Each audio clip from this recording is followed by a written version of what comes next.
ప్రభవం నీవే, ప్రళయం నీవే, అల్ఫయు నీవే, ఓమఘయు నీవే, విలయం నీవే, స్థిర నిలయం నీవే. గగనం భువనం సకలం నీవే, జగతిని నడిపే జ్యోతివి నీవే. సమరం అమరం సర్వము నీవే, అన్ని నామాలు ప్రణమిల్లే సర్వోన్నత నామం నీవే, సర్వోన్నత నామం నీవే.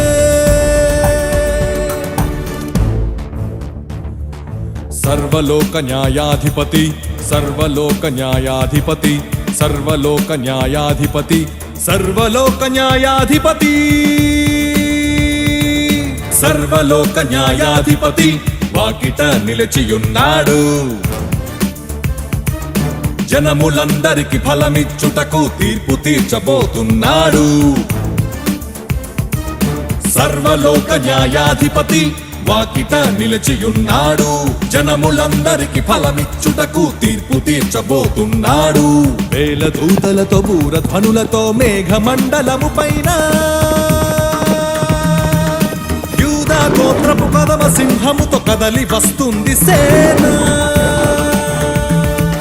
క్రీస్తు న్యాయపీఠం ఎదుట ప్రత్యక్షం కావాలందరూ, క్రీస్తు న్యాయపీఠం ఎదుట ప్రత్యక్షం కావాలందరూ.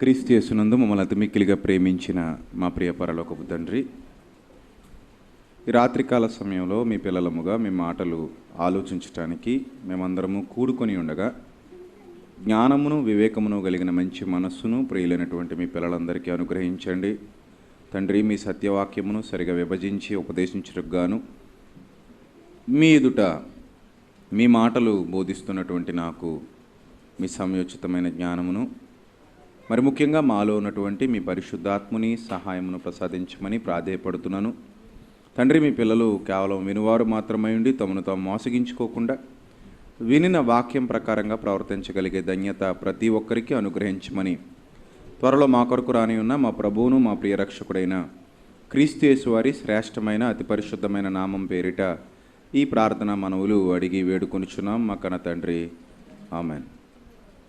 ప్రియమైన దేవుని వల్లరా, దేవాది దేవుని మహాకృపను బట్టి మరలా మనమందరం ఇక్కడ కూడుకొని ఆయన మాటలు ఆలోచించడానికి దేవుడు మనందరికి ఇచ్చినటువంటి గొప్ప భాగ్యం కొరకు హృదయపూర్వకంగా తండ్రి అయిన దేవునికి కుమారుడైన క్రీస్తు వారి పేరిట కృతజ్ఞతాస్తుతులు చెల్లింపబద్దులమై ఉన్నాము. యుగ యుగములకు దేవునికి మహిమ కలుగునుగాక. ప్రియులరా, మార్నింగ్ పార్ట్ 1గా బలభద్రపురంలో నిన్న జరిగినటువంటి డిబేట్ విషయమై అనేకమైన సంగతులు మాట్లాడటం జరిగింది. నిన్న కరుణాకర్ గారు కుయుక్తిని ప్రదర్శించారు. చివరి రౌండ్లో క్వశ్చన్ అడగకూడదు, అంటే లాస్ట్ రౌండ్లో క్వశ్చన్స్ ఉండకూడదు అనే నిబంధనలు చేసుకున్న తర్వాత లాస్ట్ రౌండ్లో క్వశ్చన్స్ అడిగారు. అలా అడగడం చాలా తప్పు. ఎందుకంటే నిబంధనల ప్రకారంగా లాస్ట్ రౌండ్లో క్వశ్చన్స్ అడగకూడదు, ఫస్ట్ నుంచి మాట్లాడిన వాటికే ఆన్సర్ చేయాలి అనే ఒక నిబంధన ఉంది. ఆ నిబంధనను ఉల్లంఘించి అతను ఫస్ట్ నుంచి నిబంధనలు ఉల్లంఘిస్తూనే ఉన్నాడు. అందుకే నేను చదివి కూడా వినిపించాను, అయినా అతనికి బుద్ధి రాలేదు. ఏమండి రెహమాన్ గారు, ఆ రెండో నిబంధన ఏంటి చదవండి అన్నాను. అనగానే అతను చాలా ఫాస్ట్గా చదివి వినిపించారు. అది విన్న తర్వాత అయినా బుద్ధి రావాలి, బుద్ధి రాలా. గ్రంథ వక్రీకరణ చేయటానికి పూనుకున్నాడు. సరే, ఎప్పటికప్పుడు డోస్ ఇస్తూనే ఉన్నాను. ఫస్ట్ 40 నిమిషాలు అసలు అతను ఊహించని విధంగా కోటింగ్ ఇచ్చాను. దానికి ఏదో సాగలేక ఏదో పాట పాడారు అన్నట్టు దానికి ఈరోజు ఫేస్బుక్లో పోస్ట్ పెట్టుకున్నాడు.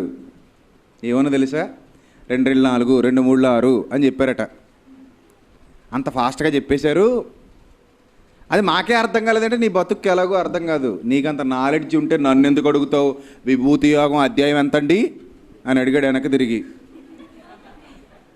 అసలు భగవద్గీత చదివింది నువ్వు. నేను ఎప్పుడైనా నీ వైపు తిరిగి అధ్యాయం ఎంతండి, నెంబర్ ఎంతండి అని అడిగానా? అస్సలు అడగల. కానీ అతను మాత్రం అధ్యాయం ఎంతండి, విభూతి యోగం అంటే అధ్యాయం ఎంతండి అని అడుగుతున్నాడు. సిగ్గుపడాలండి అసలు. అసలు హైందవులైన పేడకళ్ళపి చల్లాలి మొహం మీద అడిగి. అదేం మాట అయ్యా అలాగ అడుగుతున్నావు, నువ్వు తప్పు, అలాగ అడగకూడదు మనం అని చెప్పాలి వాళ్ళు. ఏమండి అలా అడిగినోడు ఈరోజు ఏమని పెట్టుకున్నాడంటే, అన్నయ్య ఎవరో బట్టి పట్టేశాడు, ఎవరో రాసి ఇచ్చేశారు అన్నాడు. పోనీ నాకు ఎవరో రాసి ఇచ్చేశారు, బట్టి పట్టేశాను, మొత్తం మీద నేను చెప్పింది వాస్తవమే కదా. నేను బట్టి పట్టేశానట, ఎవడో రాసి ఇచ్చేసాడట. ఏమండి వక్రీకరించడం అంటే మహా ఇష్టం అండి. పడిపోయిన ఒప్పుకోకుండా, దెబ్బ తగిలేసిందని అనకుండా, నాటకం ఆడుతూ జనాన్ని మళ్ళీ ఏదో విధంగా తప్పుదారి పట్టించాలని ట్రై చేయడం అంటారు దీన్ని. ఎంత ట్రై చేసినా కళ్ళ ముందు జరిగిపోయింది చెతక్కొట్టడం అనేది. ఇంకా ట్రై చేసినా పనులు అవ్వవు.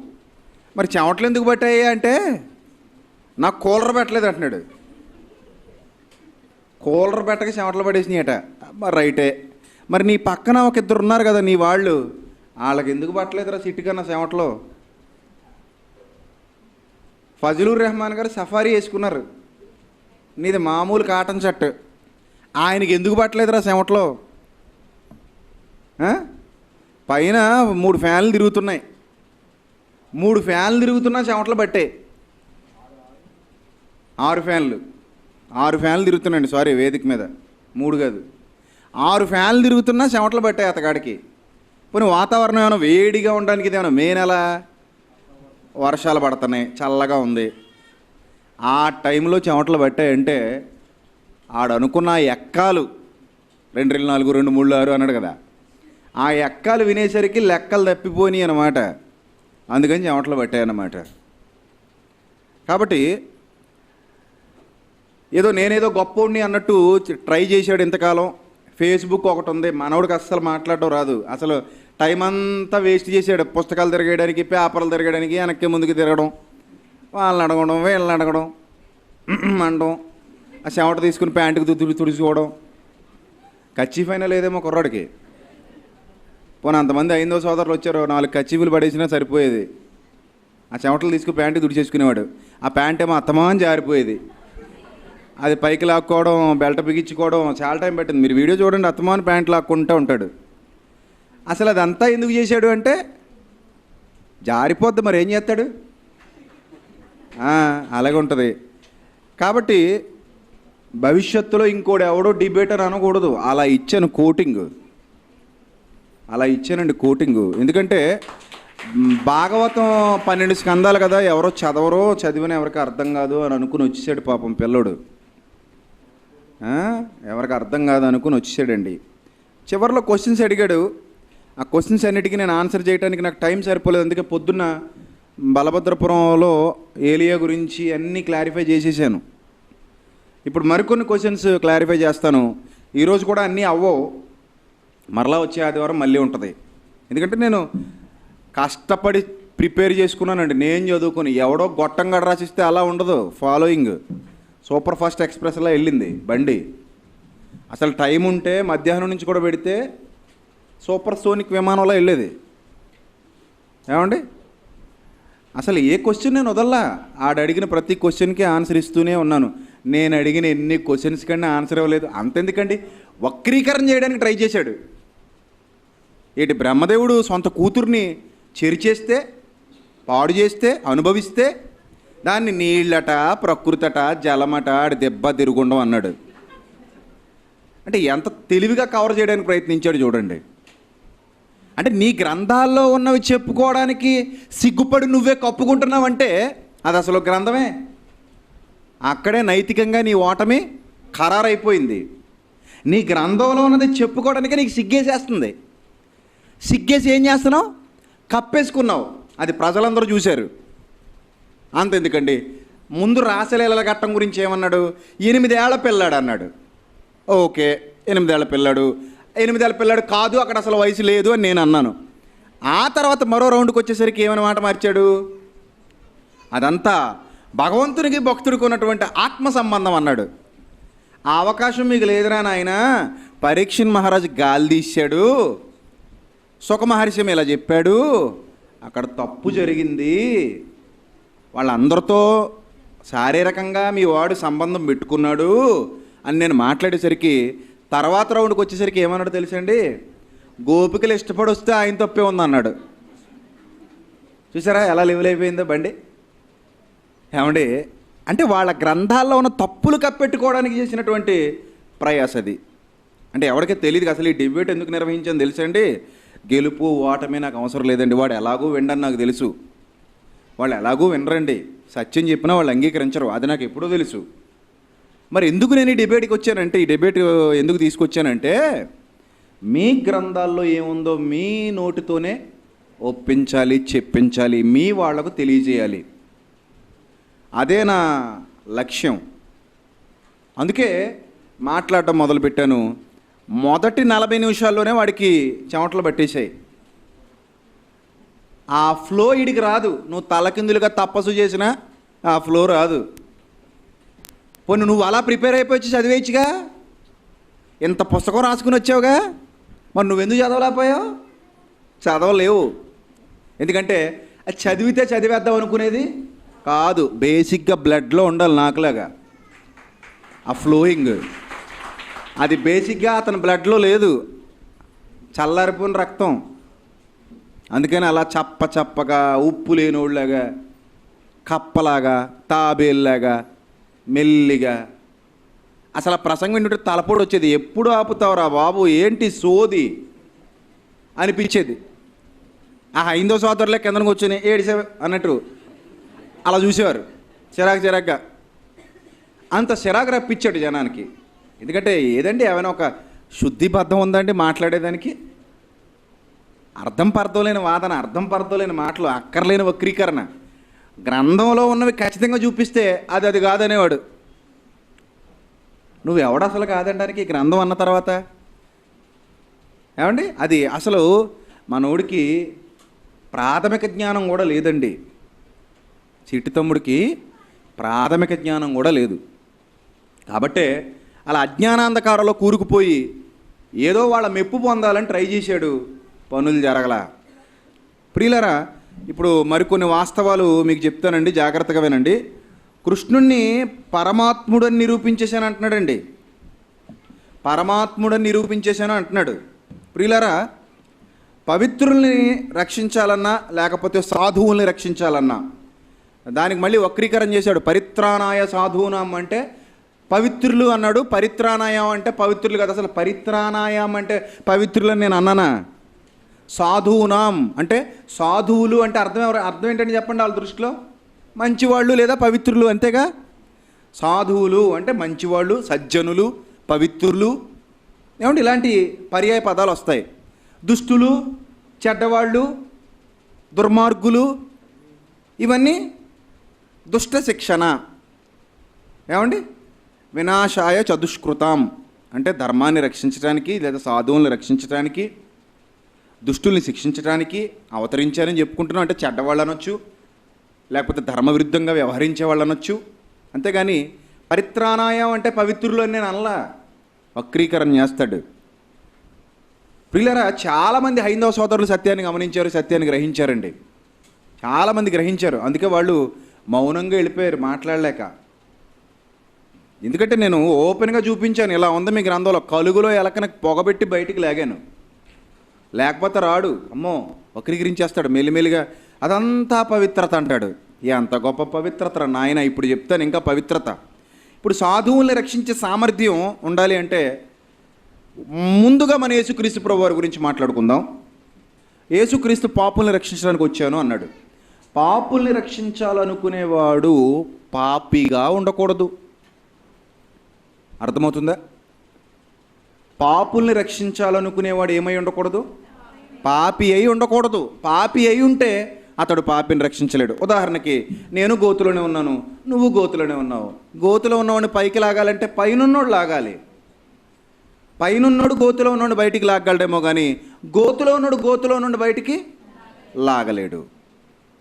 ఏమండి, అలాగే పరిశుద్ధుల్ని కానీ, సాధువుల్ని కానీ, పవిత్రుల్ని కానీ, సజ్జనుల్ని కానీ రక్షించాలి అనుకుంటే అతడు కూడా అలాంటి క్యారెక్టర్ కలిగిన వాడే ఉండాలి. ఇక్కడ ఇంకొక పాయింట్ ఉంది. ఇంకో పాయింట్ ఏంటో తెలుసా? అసలు సాధువుల్ని రక్షించాల్సిన అవసరతే లేదు. సాధువుల్ని రక్షించాల్సిన అవసరతే లేదు. లేదు అనటానికి నేను ఎక్కడి నుంచి మీకు చూపిస్తానో తెలుసా అండి? డైరెక్ట్గా బలరాముడి నోటితో సాక్ష్యం ఇప్పిస్తానండి. సాధువుల్ని రక్షించాల్సిన అవసరత లేదు అని అదే విష్ణు అవతారం. ఈ బలరాముడు ఎవరో కాదు, అదే విష్ణు అవతారం. నేను ఇంకో పాయింట్ రేజ్ చేశాను, అసలు టచ్ చేయలేదు. ఫస్ట్ నుంచి నేను రేజ్ చేసిన పాయింట్స్ అన్నీ ఉన్నాయి యూట్యూబ్లో, వినండి. ఏది టచ్ చేయలేదు అతను. లోకరక్షకులు చాలామంది ఉన్నారు కదా, మరి విష్ణు అవతారాలు ఎన్నో ఉన్నాయని చెప్పాను, ఏది టచ్ చేయలేదండి. ఏమండి, మీరు జాగ్రత్తగా చూడండి. భాగవతం 10వ స్కందం పూర్వభాగం 1775 పద్యం పేజీ నెంబర్ 416 నందు విష్ణు అవతారమైన బలరాముడు మాట్లాడుతూ, కర్మములను బట్టి జీవులు మంచి చెడ్డ అనుభవిస్తారు, శిక్షించుటకు రక్షించుటకు కర్త ఒకడంటూ ఎవ్వడూ లేడు అన్నాడు. చూసారా? అంటే వాళ్ళ తమ్ముడు రక్షకుడు కాదు అని ఈయన చెప్తున్నాడు. ఏమంటే ఇంకో సందర్భంలో కృష్ణుడు ఏమంటాడో తెలుసండి? బలరాముడు నన్ను నమ్మడంటాడండి. మా అన్నయ్యన బలరాముడు నన్ను నమ్మడు అంటాడు. ఆహా నాయన, మీ అన్నయ్యే నిన్ను నమ్మకపోతే మేమెట్టా నమ్మేది? అంతే కదా మరి. మీ అన్నయ్యే నిన్ను నమ్మకపోతే మేము ఎలా నమ్మేది? మేము నమ్మం. ఇశ్రాయేలీలు యేసుని నమ్మలేదన్నాడు. ఇశ్రాయేలీలు అంటే పరాయోళ్ళు, ఒకే జాతి అయినప్పటికీ వాళ్ళు బయట వాళ్ళేగా, ఇంట్లో వాళ్ళు కాదుగా. వాళ్ళు నమ్మలేదంటే ఒక అర్థం ఉంది. ఇంట్లో వాడిని నమ్మలేదు. ఇక్కడ దీనికి ఏమంటారు? ఏమండి చూడండి, 11 పాయింట్, 2వ పాయింట్, భాగవతం 10వ స్కందం 15 మరియు 52 పద్యాల్లో ఇలా రాయబడిందండి. Page number 11 Pothana Bhagavatam. దేవతలే యాదవ కులంలో రేపల్లెలో ఉన్నవారందరిగా భూభారం తగ్గించడానికి జన్మించారు అని రాయబడిందండి యాదవ కులంలో. అయితే ఇక్కడ పాయింట్ ఏంటంటే, భూభారం తగ్గించడానికే కృష్ణుడు అవతరించాడు, దేవతలు అవతరించారని చెప్పాడు. ఒక నెత్తి మీద 10 కేజీలు బరువు ఉందనుకుందాం. ఆ 10 కేజీల బరువుకే వాడు చాలా బాధపడిపోతూ, బాబు ఈ బరువు దించండి అని విష్ణువు దగ్గరికి వెళ్ళి వేడుకుంది భూదేవి. అసలు భూదేవి వెళ్ళి అడిగింది విష్ణువుని ఏమనంటే, ఏమండి బాబు ఈ భారం మోయలేకపోతున్నాను, భారం ఎక్కువైపోయింది, నాకు మోత ఎక్కువైపోయింది, మోత తగ్గించండి, బరువు తగ్గించండి అంది. అప్పుడు ఏం చేయాలి? ఒక 10 మందిని తీసి పక్కనెట్టాలి, ఇంకొక 20 కేజీలు బరువు వేసాడనమాట. ఇప్పుడు మళ్ళీ దేవతల యాదవుల కులంలో కొత్తగా జన్మిస్తే భారం పెరిగినట్ట తరిగినట్టే? పెరిగినట్టండి. అంటే రాసిన ఆయనకు కూడా సరిగా అర్థం అవ్వకుండా రాశాడు. సరే చూద్దాం. దేవతలే యాదవ కులంలో రేపల్లెలో ఉన్నవారిగా జన్మిస్తే భూమికి భారం పెరిగింది, కొత్తగా ఉపయోగం ఏమీ లేదు. రైట్. వీరందరూ మద్యం మత్తులో కలిగించుకుని ప్రాణాలు తీసేసుకున్నారు. నిన్న ఒక పాయింట్ అన్నాడు, యేసుక్రీస్తు ప్రభు వారు మద్యపానని ఉందని అన్నాడు. మద్యపానని ఎక్కడా లేదు. అతడు చెప్పిన వచనంలో మద్యపాని అన్న పదమే లేదు, కానీ మద్యపాని అని ఉంది అన్నాడు. వక్రీకరణ. ఏమండి, యేసుక్రీస్తు ప్రభు వారు మత్తు కలిగించే ద్రాక్షారసం పోసేశారు అన్నారు. మత్తు కలిగించే ద్రాక్షారసం పోసానని వేసి చెప్పాడా? చెప్పలేదు. ద్రాక్షారసంలో 2 రకాలు ఉన్నాయి. ఒకటి క్రొత్త ద్రాక్షారసము, రెండోది పాత ద్రాక్షారసం. కొత్తది మత్తు ఇవ్వదు, పాతది మత్తు ఇస్తుంది. అంటే పులిసిన ద్రాక్షారసం మత్తు ఇస్తుంది, పులియని ద్రాక్షారసం మత్తు ఇవ్వదు. కళ్ళులో కూడా 2 రకాలు ఉంటాయి. ఒకటి నేర, ఒకటి కళ్ళు. కళ్ళు అంటే పులిసిన కళ్ళు మత్తు ఇస్తుంది, కొత్త కళ్ళు మత్తు ఇవ్వదు. చూసారా? అలాగే ద్రాక్షారసం అంటే గ్రేప్ జ్యూస్. ఆ గ్రేప్ జ్యూసు యేసుక్రీస్తు ప్రభువారు ఇచ్చారు తప్ప తాగి పడిపోండి అని యేసుక్రీస్తు ప్రభువారు ఎప్పుడు ఎవరికి ఇవ్వలేదు ద్రాక్షారసాన్ని. అక్కడ మాట్లాడుతున్నది ఒక తాగుబోతు. ఆ పెండ్లి విందులో ఉన్నటువంటి ప్రధాని ఎవరు? తాగుబోతు. తాగుబోతు మాట పరిగణనలోకి ఎలా తీసుకుంటాం? ఆయన యేసుక్రీస్తు మత్తు కలిగించేది పోస్తే త్రాగుబోతులు దేవుని రాజ్యానికి వారసులు కారు అని ఖచ్చితంగా చెప్పాడు. కానీ ఇక్కడ మీకు ఒక పాయింట్ చూపిస్తానండి. యాదవులందరూ ఫుల్గా మద్యం తాగారట. వాళ్ళు మద్యం తాగటానికి కారకుడు ఎవరో తెలుసా? కృష్ణుడే. అంటే వాళ్ళని చంపించడానికి వాళ్ళ మద్యం తాగేలా చేశాడండి. మద్యం దాగి వాళ్ళే కొట్టు చచ్చారు, వాళ్ళే గొడవలు పెట్టుకుని కొట్టు చచ్చారు. ఇదంతా చేయించింది కృష్ణుడు. ఇది శిష్ట రక్షణ చెప్పండి, ఇది శిష్ట రక్షణ. ఒకవేళ యాదవుల్ని చంపేస్తే అది దుష్ట శిక్షణ. మరి చంపడానికి ఈయనే కారకుడు కదా, చంపడానికి ఈయనే కారకుడైనప్పుడు యాదవుల్ని చంపేశాడైనప్పుడు అది దుష్ట శిక్షణ. ఏమండి, పోనీ శిష్ట రక్షణ ఏ విధంగా దాన్ని అర్థం చేసుకోవాలి? ఇన్ని క్వశ్చన్స్ వస్తాయి. ఏమండి, ఇక తన భార్యల్ని, నేను ఆల్రెడీ చెప్పాను, తన భార్యల్ని కామాంధులు చెరపట్టి తీసుకెళ్ళిపోయారు. ఒకప్పుడు కామాంధుడి చెరలోనే వాళ్ళు ఉండేవారు, నరకాసురుడి చెరలో. అక్కడ నుంచి విడిపిని తీసుకొచ్చాడు. ఈయన కొన్నాళ్ళ పాటు పిల్లల్ని కనేసాడు, ఒక్కొక్కరికి 10 మందిని. ఆ తర్వాత ఈయన చచ్చిపోయాడు. చచ్చిపోయిన తర్వాత వాళ్ళు అన్యాయం అయిపోయారు. మరి దీన్ని ఏమనాలి? ఎందుకు వాళ్ళని రక్షించలేదు? శిష్ట రక్షణ ఎందుకు జరగలేదు అక్కడ భార్యల విషయంలో? ఇక భాగవతం 10వ స్కందం పూర్వభాగం 277వ పద్యం, పేజీ నెంబర్ 59. సజ్జనుడైన వాడు అందరి ఎడల సమబుద్ధితో ఉంటాడు గనుక రక్షణంటూ వేరే లేకపోయినా రక్షించబడతాడు అని వ్రాయబడిందండి. చూసారా, శిష్టుల్ని రక్షించవలసిన అవసరత లేదు అని భాగవతం చెప్తుంది. సజ్జనుడు అందరి ఎడల సమబుద్ధితో ఉంటాడు గనుక రక్షణంటూ వేరే లేకపోయినా అనే పదం రాయబడింది అక్కడ. రక్షణంటూ వేరే లేకపోయినా రక్షించబడతాడు. యేసుక్రీస్తు ప్రభువారు చెప్పారు, ఆరోగ్యవంతులకు వైద్యుడు అక్కర్లేదు, రోగులకే వైద్యుడు అవసరం. కానీ ఈయన అంతా రివర్స్. నేను ఆరోగ్యవంతులకే వైద్యం చేస్తాను నా హాస్పిటల్లో, నేను రోగులకు వైద్యం చెయ్యను. ఎవరైనా వెళ్తారండి? అంతా బాగున్నావిడ దగ్గరికి వెళ్ళి రామ్మ ఆపరేషన్ చేస్తానంటే, నీకేమైనా పోయే కాలవరా, నాకెందుకురా ఆపరేషన్ అని అంటారా? అంటారు కదండి. అంతా బాగున్నోళ్ళకి ఆపరేషన్ ఏంటండి? ఏం బాగలేని వాళ్ళకి, ఏమైనా ప్రాబ్లం ఉన్నోళ్ళకి ఆపరేషన్ చేస్తే ఒక అర్థం ఉంది. రోగులను వైద్యం చేసేవాడు వైద్యుడు అవుతాడు తప్ప ఆరోగ్యవంతులకు వైద్యం చేసేవాడు ఎవరవుతారు? వాళ్ళకే తెలియాలి. ఏమండి, ఇక మద్యపానం గురించి ఆలోచిస్తే ఈ యాదవులందరికీ మద్యపానాన్ని పట్టించింది ఎవరట? కృష్ణుడే అని భాగవతం సాక్ష్యమిస్తుంది. మరి ఈ విషయాలన్నీ వాళ్ళకి తెలిసినా కూడా వాళ్ళు ఏంటంటే బయటకు ఒప్పుకోరండి. ఎందుకంటే బయటకు ఒప్పుకుంటే ఏమవుతుంది, వాళ్ళకున్న ఆ ఇజ్జత్ దెబ్బతినిపోద్దని వాళ్ళు బయటకు ఒప్పుకోరు. ఇక మరొక పాయింట్, వండర్ఫుల్ పాయింట్ మీకు చూపిస్తాను. ఈ మందు గురించి మరొక వండర్ఫుల్ పాయింట్ నేను మీకు చూపిస్తాను, జాగ్రత్తగా చూడండి. బలరాముడు ఒకరోజు ఏ గోపికా స్త్రీలతో అయితే కృష్ణుడు ఉన్నాడో అదే గోపికా స్త్రీలు ఉన్న రేపల్లెకు వెళ్తాడండి. రేపల్లెకు వెళ్ళినప్పుడు సంఘటన ఏం జరిగిందో నేను చదువుతున్నాను, జాగ్రత్తగా చూడండి. పోతన భాగవతం 10వ స్కంధం ఉత్తర భాగం 482 నుంచి 507 పద్యాలు. పోతన భాగవతం 10వ స్కంధం ఉత్తర భాగం 482 నుంచి 507 పద్యాలు. ఇవన్నీ నేను ఓన్గా కష్టపడి ఈ భాగవతం 8 రోజుల్లో చదివి రాసుకున్నవి. నాకు చెప్పేటంతటోడు ఎవడు నా చుట్టుపక్కల ఏ పండితుడు లేడు. ఎవడో ఇచ్చిన రెఫరెన్సెస్ పేపర్స్ కాపీ కొట్టి అవి చెప్పేటి చెత్త బ్రతుకున్నది కాదు. అది ఎక్కడుందో ఆల్రెడీ మనం చూసాం. ఈ కాపీగాడు ఎవడో మనకు తెలుసు ఆల్రెడీ. వాళ్ళ దగ్గరికి వీళ్ళ దగ్గరికి వెళ్ళి అడుక్కొని బైబిల్ బండారం అది చెత్త పుస్తకాలు చదివి అందులో ఉన్న చెత్త అంతా రాసుకుని వచ్చేసి మనకు చెప్పేయడానికి ట్రై చేశాడు. ఆల్రెడీ పోస్ట్లోనే పెట్టాడు, బైబిల్ బండారం నాకు దొరకటం ఆహా ఏదో అయిపోద్ది ఇక మీదటని. ఏంటి బైబిల్ బండారం? చెత్త పుస్తకం అది, 2 నిమిషాల్లో ఇసిరి పారేయచ్చు. ఏమొచ్చండి అనవి బ్రహ్మానికి? ఏమొచ్చని రాసేసాడు? ఏమి రాడు, ఏమీ రాదండి వాళ్ళకి, రాసిన వాళ్ళకి. ఏమండి, కాబట్టి జాగ్రత్తగా చూడండి. మద్యం గురించి మాట్లాడండి. యేసుక్రీస్తు ప్రభువారు ఏదో మందు వేసారు లేకపోతే మద్యపానం అన్నట్టు, అసలు మద్యపానం బైబిల్లో ఎక్కడా లేదు.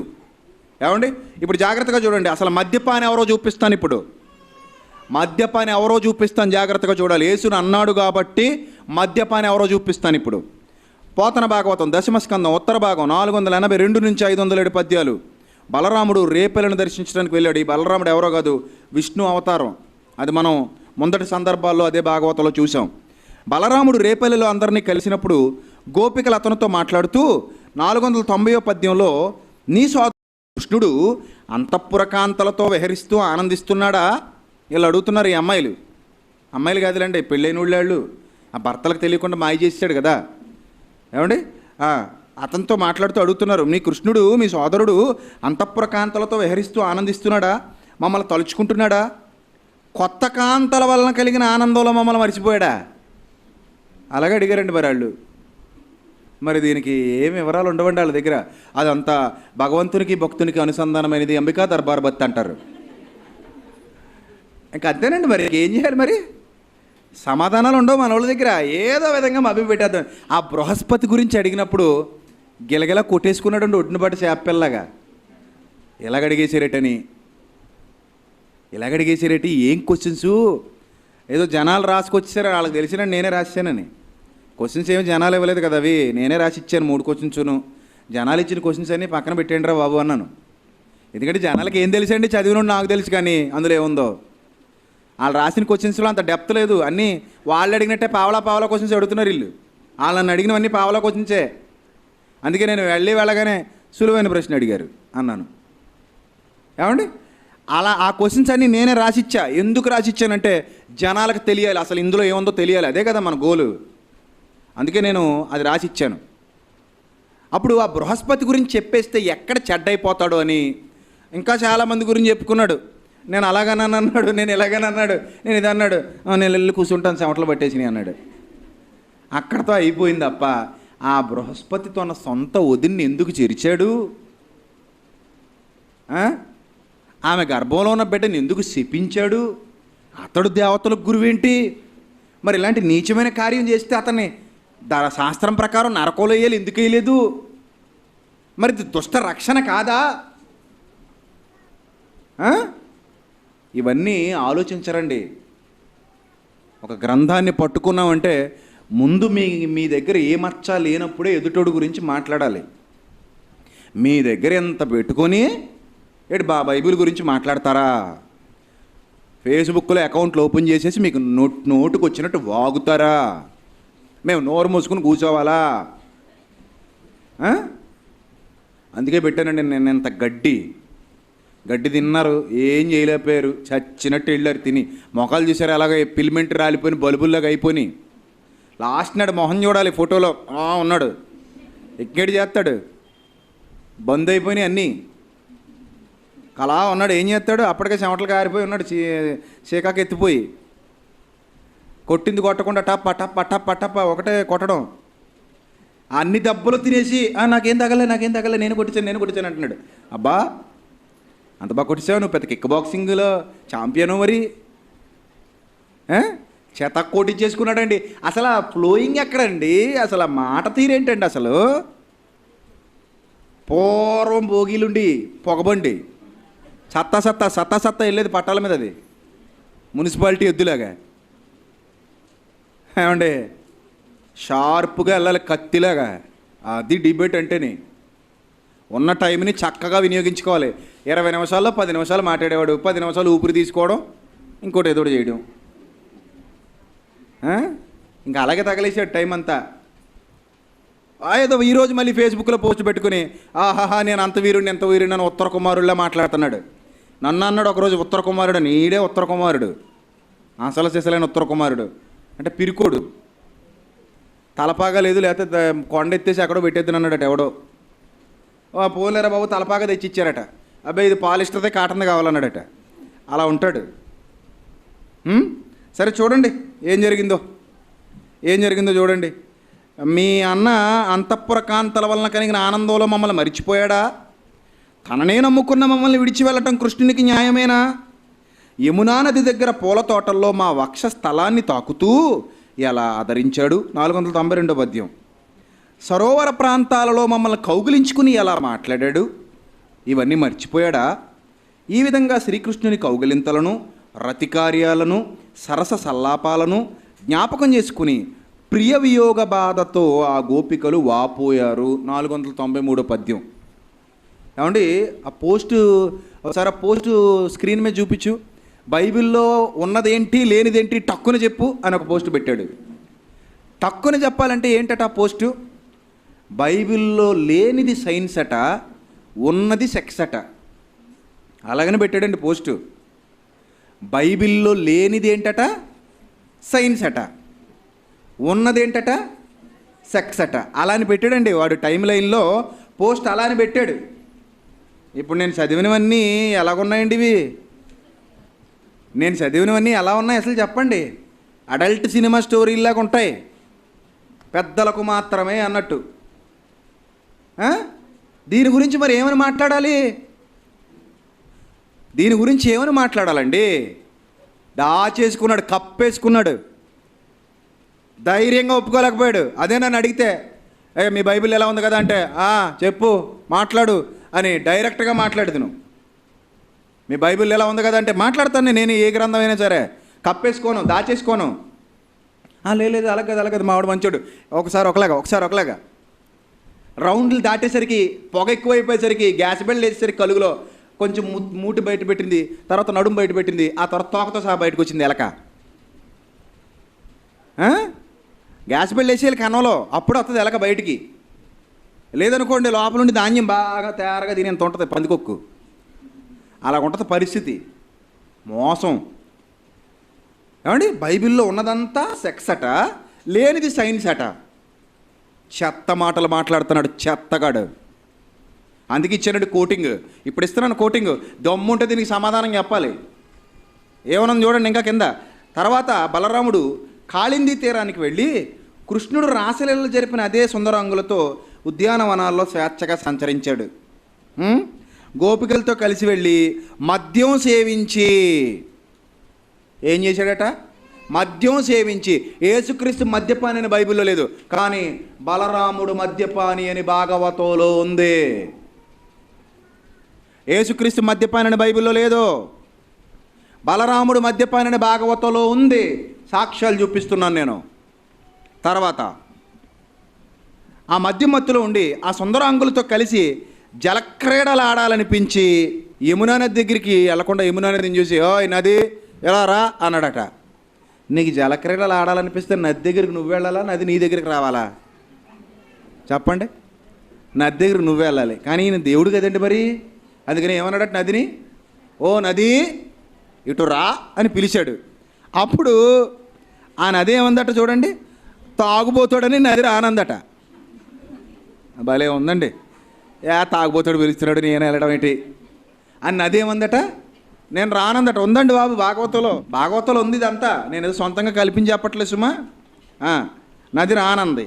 అప్పుడు నేను పిలిస్తే రానంటావా అని బలరాముడు కోపంతో పిలిస్తే నది రాలేదని నాగలితో నిన్ను నూరు త్రోవలై ప్రవహించేటట్లు చీల్చేస్తానని ఉగ్రుడై పరాక్రమించాడట. అబ్బా ఎంత కోపం వచ్చేసిందండి, ఎంత కోపం వచ్చేసింది దీనికి.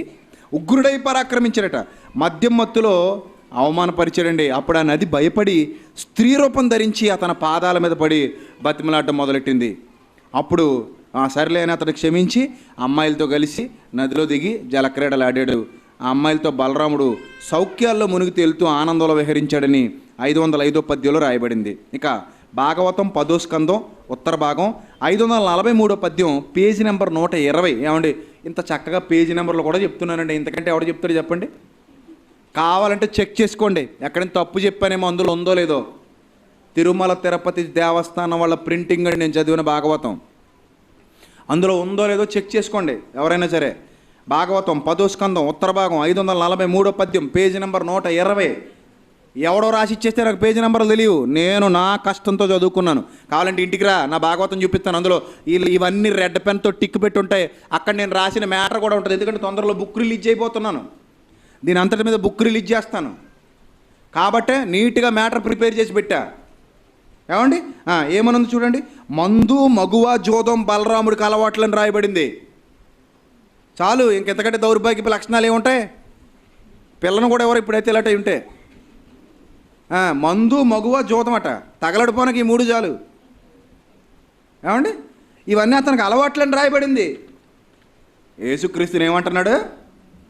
తాగుబోతా, మద్యపానా, రండి సార్ మాట్లాడండి, ఎవడ మాట్లాడతాడో. ఇవన్నీ పట్టుకుని ముందు కూర్చుంటాం. ముందు ఇట్లు గొడవ చెప్పరా అని అంటాం. ముందు గొడవ చెప్పు, ముందు నీ కంపు కొడుక్కో. నీ ఒంటి నిండా బురదెట్టుకుని ఎదటోడు సట్ట మీద వెనకాల ఎక్కడో చిన్న రెట్ట ఉందని మాట్లాడటం న్యాయమా? ఆ రెట్ట కూడా లేదు అసలు, ఉందని క్రియేట్ చేయడం న్యాయమా? చెప్పండి. ఏమండి ఎంత ఉందండి వీళ్ళ దగ్గర. రైట్. ఇక పవిత్రులను రక్షించేవాడికి పవిత్రత చాలా అవసరం. అది చాలా ఇంపార్టెంట్. పరిశుద్ధుడుగా ఉంటేనే పాపిని రక్షించగలడు. పరిశుద్ధత లేనివాడు పాపిని రక్షించలేడు.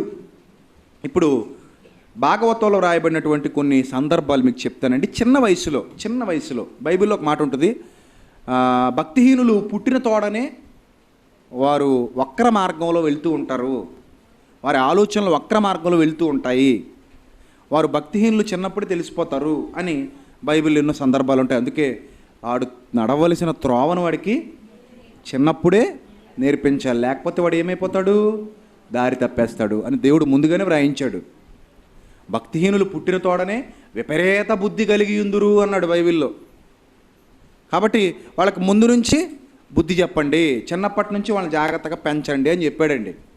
ఇది మనకు తెలుసు, కానీ వాళ్ళకి తెలియదు కదండి. వాళ్ళు ఏమంటారంటే, మా వాడప్పుడు చిన్నపిల్లాడు కదా, చిన్నపిల్లాడు ఎలా చేస్తాడు, చిన్నపిల్లాడు కదా అని అన్న అప్పటికే అనేసాడు. దాంతో కవర్ చేద్దామని చూశాడు. నేను ఎప్పుడైతే చిన్నపిల్లాడు కాదురా నాయనా, నాని సినిమాలో మహేష్ బాబులకు పొద్దున్న ఒక వేసం రాత్రికి ఒక వేసం వేస్తున్నాడు, కాబట్టి చిన్నపిల్లాడు కాదు, అక్కడ నటించాడని రాయబడిందని రెఫరెన్స్లు ఇచ్చేసరికి చల్లబడ్డాడు పిల్లాడు. నాకు ముందే తెలిసండి ఇలాగ వేస్తారని, అందుకే అవన్నీ రెడీ పెట్టుకుని ఉన్నాను. అవన్నీ రెడీ పెట్టుకుని ముందే ఇచ్చా. ఇదిగో నటించసాగాడని ఉంది, అతడు వాళ్ళ మనసుల్ని మరల్చాడని ఉంది, నాటకాలు ఆడాడని ఉంది, చిన్నపిల్లాడిగా నటించాడని ఉంది. కానీ అతను చిన్నపిల్లాడు కాదు. యేసుక్రీస్తు 12 ఏళ్ల వయసు అండి. 12 ఏళ్ల వయసులోనూ ఆయన ఎంత గొప్ప జ్ఞానంగా ఉన్నాడు.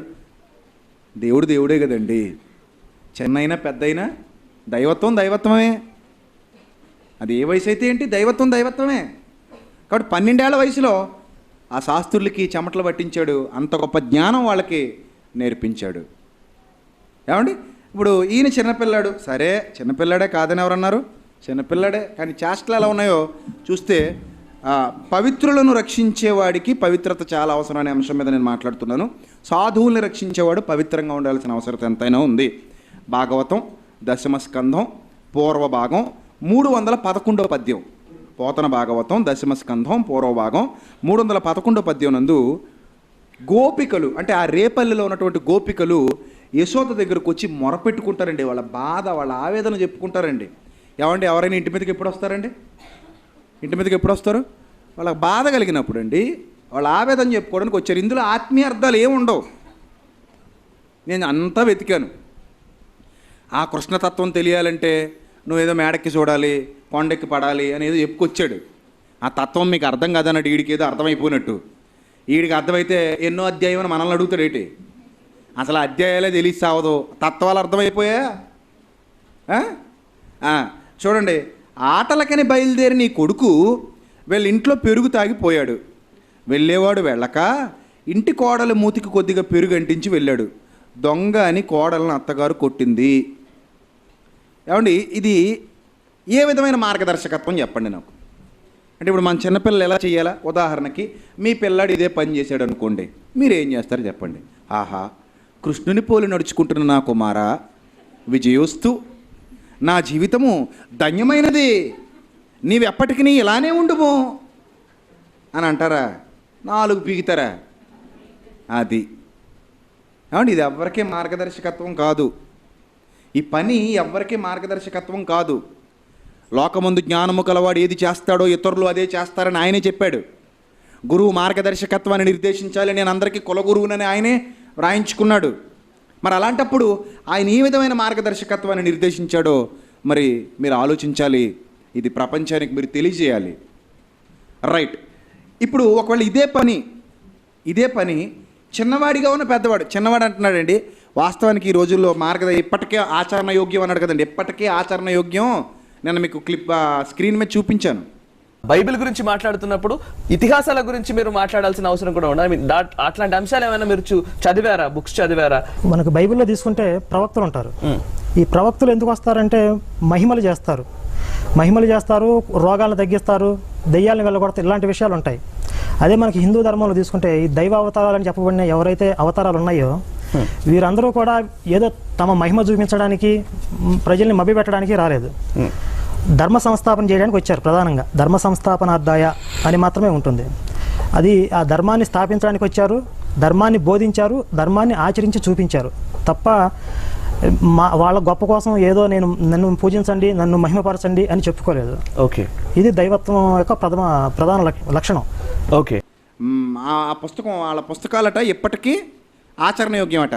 వాళ్ళ దగ్గరున్న ధర్మ సంస్థాపన కోసం వచ్చిన వాళ్ళందరూ ఆచరించి చూపించారట, సమాజానికి ధర్మాన్ని స్థాపించారట, మార్గదర్శులుగా నిలబడ్డారన్నాడు వాడు. మరి ఇదేనా మార్గదర్శకత్వం? ఇలా చేస్తే జనాలు ఒప్పుకుంటారా? ఎవ్వరు ఒప్పుకోరండి. దొంగతనం అండి. దీన్ని నిజంగా ఇప్పుడు పెద్దవాడు చేస్తే, అతను ఎలాగ పెద్దవాడే, చిన్నవాడని మేము ఒప్పుకోం. ఎందుకంటే నటించాడని ఉంది అక్కడ. చిన్నవాడు కాదు, అతను పెద్దవాడే. చిన్నవాడైతే పర్వతాన్ని ఎత్తగలడా చెప్పండి? చిన్నోడే పర్వతాన్ని ఎత్తేసాడు. మరి పర్వతాన్ని ఎత్తేసాడంటే దాని అర్థం ఏంటి? అతను పెద్దవాడే, చూడడానికి ఎలా కనబడుతున్నాడు? అది చిన్నవాడిగా కనబడుతున్నాడు అంతే. కానీ వాస్తవానికి అతను పెద్దవాడు కాబట్టి పర్వతాన్ని ఎత్తగలిగాడు. మీరు రాసుకున్నదే, మీ దాంట్లోదే మాట్లాడుతున్నాను నేను. నిజమా అబద్ధం అనేది పక్కన పెట్టండి. మీ గ్రంథంలో నుంచి మాట్లాడుతున్నాను నేను. ఎందుకంటే మీరు మమ్మల్ని కించపరిచారు కాబట్టి. రైట్. దీనికి పెద్దవాడి నేరం చేస్తే ఐపీసీ 378 సెక్షన్ ప్రకారం 7 సంవత్సరాలండి శిక్ష. నేరం చేసి మరొకరి మీద నెట్టేస్తే ఐపీసీ సెక్షన్ 380, 378 ప్రకారం 7 సంవత్సరాల కఠిన కారాగార శిక్ష. రైట్. ఇక భాగవతం అదే దశమస్కందం పూర్వభాగం 312వ పద్యం. నీ సుపుత్రుడు వాళ్ళ ఇంట్లో చొరబడి గుమగుమలాడే నెయ్యి తాగి ఆ కడవలు వీళ్ళ ఇంట్లో పడేసి వెళ్ళిపోయాడు. వాళ్ళ ఇంట్లో తాగేశాడు, అవి తెచ్చి వీళ్ళ ఇంట్లో పడేసాడు. అప్పుడు ఓ ఇల్లాలా వారికి వీరికి పెద్ద పొట్లాట అయింది. ఏమంటే ఇద్దరు కొట్టు చచ్చిపోతుంటే పక్కన నిలబడి ఆనందంగా చూస్తున్నారు అనుకోండి, వాళ్ళు ఏమంటారండి అసలు? ఇదేమి మార్గదర్శకత్వం అండి బాబు? ఇది ఏ విధమైన మార్గదర్శకత్వం ఇది? దీనికి కూడా సేమ్ సెక్షను 380, 378 ప్రకారం 7 సంవత్సరాల కఠిన కారాగార శిక్ష వేస్తారండి. ఇక థర్డ్ పాయింట్ 314వ పద్యం అదే దశమస్కందం పూర్వభాగం.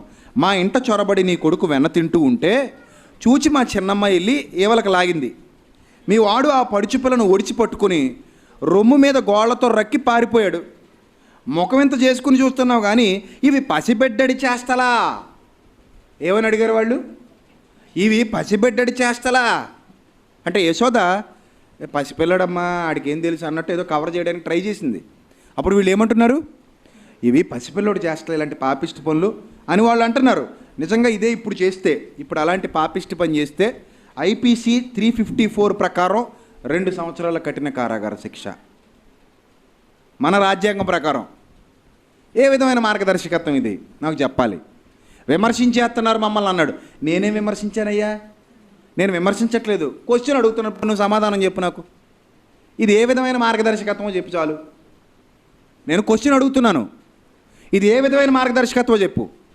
నువ్వు అడిగిన క్వశ్చన్స్ అన్నిటికీ నేను ఆన్సర్ ఇస్తాను. ఇప్పుడు ఏది వదలను, అన్నింటికీ ఆన్సర్ ఇస్తాను.